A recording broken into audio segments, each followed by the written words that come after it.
হাঁটুর উপর কাপড় উঠলে অনেকে বলে ওযু নষ্ট হয়ে যায়, আবার অনেকে বলে ওযু নষ্ট হয় না, কারণ ওযু ভঙ্গের কারণের মধ্যে নাকি হাঁটুর উপর কাপড় ওঠার কথা নাই। এক্ষেত্রে শরীয়ত কি বলে? খুব সুন্দর প্রশ্ন। এবং এই ভুল ধারণাটা আমাদের এই অঞ্চলে একটু বেশি।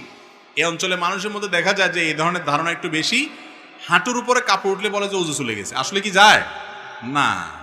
হাঁটুর উপরে কাপড় ওঠার সাথে ওযু যাওয়ার সম্পর্ক, ওযু যাওয়ার সম্পর্ক কিসের সাথে বলেন তো? ওযু ভঙ্গের সাথে। বায়ু আসলো কিনা, পেশাব পায়খানা আসলো কিনা, ঘুমায় পড়ছেন কিনা, এগুলো ওযু ভঙ্গের কারণ। বেহুশ হয়ে গেলেন কিনা, হ্যাঁ, রক্তপুষ পানি বাইরে হয়ে গড়ায় পড়ছি কিনা, এগুলো ওযু ভঙ্গের কারণ।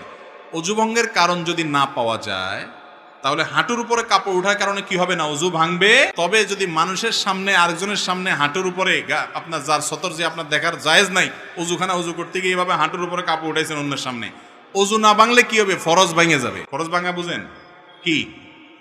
সতর ঢাকা ফরজ না, সেটা ভেঙে যাবে। সেটা ভাঙলে গুনাহ হবে না।